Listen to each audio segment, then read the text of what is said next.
Willkommen in unserer neuen Wohnung. Wieso unsere Wohnung? Es ist ja so, meine Frau und ich haben jetzt wirklich endgültig gesagt, wir ziehen jetzt effektiv zusammen. Und ein anderer Grund zum Beispiel ist, weil wir unsere Nachbarn gehört haben, weil sie nachts bei einem sehr, sehr traurigen oder lustigen Film sehr laut anfangen zu klatschen haben. Und obendrauf zum Klatschen haben sie irgendwie noch so komisch geschrauen. Das hat uns ein bisschen gestört und deswegen haben wir uns eine neue Wohnung gesucht. Und jetzt sind wir da. Zusätzlich ist es so gewesen, ich habe im Wohnzimmer gestreamt. Das heisst, wenn Kollegen oder Kolleginnen gekommen sind, haben die immer im Hintergrund vom Stream müssen chillen und haben nicht irgendwie ihre Ruhe bekommen, wie aber auch meine Frau, die gerne ab und zu im Wohnzimmer chillt hätte. Bevor ich euch jetzt ein bisschen umzeige, möchte ich einfach grosses Dankeschön sagen an alle da draussen. Merci vielmals, dass ich so etwas machen darf und so etwas erleben mit euch zusammen. Jeden Tag aufs Neue bin ich unglaublich dankbar und ich weiss, es ist definitiv nicht selbstverständlich.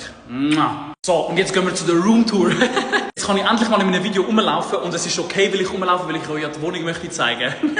Also, man kommt da rein und hat da schon mal einen schönen Einbauschrank. Das erste, was man sieht, ist die Küche. Für mich übrigens eine der wichtigsten Sachen, was so Wohnung-Haus angeht. Wenn man sich danach da schön umdreht, hat man da dann den Herd und da wird dann unser Esszimmer sein. Gut, wie ihr schon erkennen könnt, ist da die Loge und da hinten haben wir das grosse Wohnzimmer.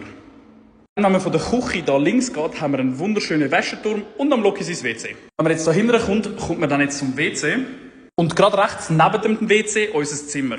Und links davon wird das Wichtigste sein, mein Gaming-Zimmer. Schreibt mal in die Kommentare, was ist das Wichtigste für euch, wenn ihr so eine Wohnung anschaut? Sorry, dass das Ganze so extrem schnell ist. Aber wir müssen ultra viel packen. Danke vielmals für die ganze Liebe. Wirklich, merci vielmals. Danke an jeden einzelnen Follower, der dazukommt. Ihr seid und bleibt die Besten. Merci vielmals.